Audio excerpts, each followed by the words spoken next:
Here we have a disc pulley that has a radius r and mass m.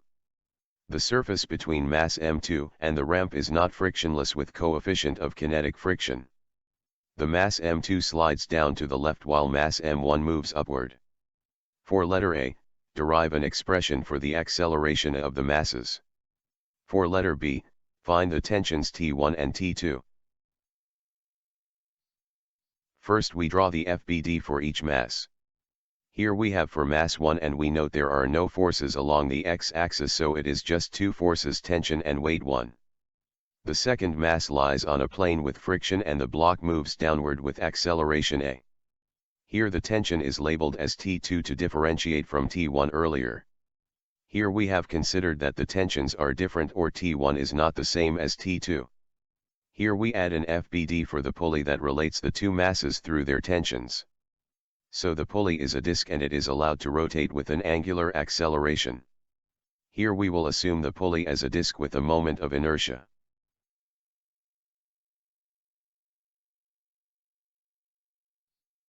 The next step is the summation of forces. We sum forces along the y-axis and we get that the tension 1 is equal to mass 1 times gravitational acceleration plus mass 1 times acceleration A.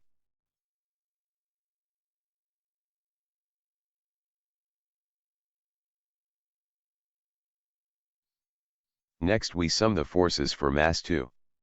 For the x-axis we have a negative tension, a negative friction and a positive weight component along x equals to mass times acceleration.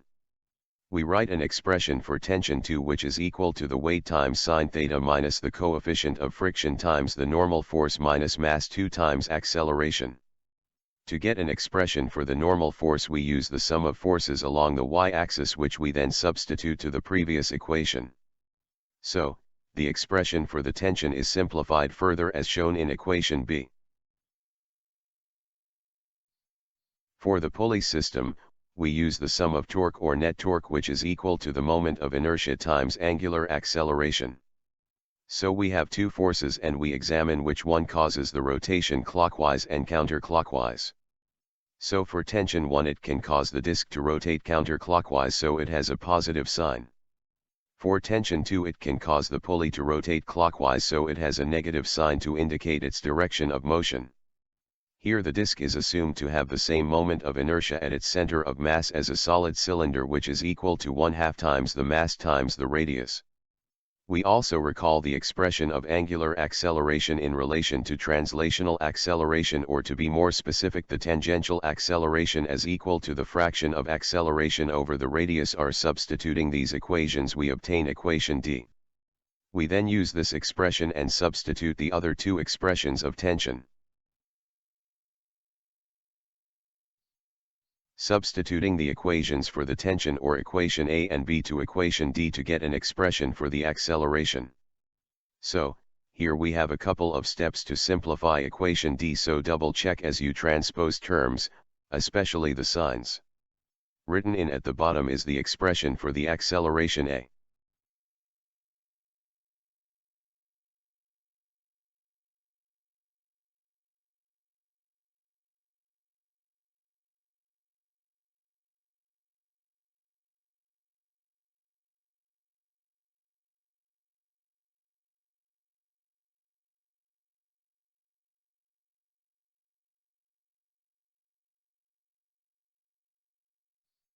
To determine the tension 1, we substitute the expression of acceleration obtained in the previous slides, or equation E, to equation A.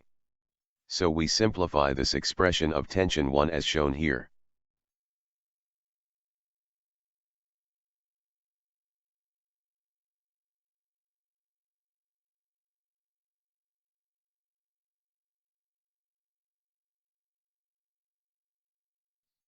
Similarly, to determine the tension 2 we also substitute the expression of acceleration obtained in the previous slides, or equation E, to equation B. So we simplify this expression of tension 2 as shown here. Both equations for the tensions are quite long, so it is important to double check your expressions and make sure that the terms contain all that is given in the problem.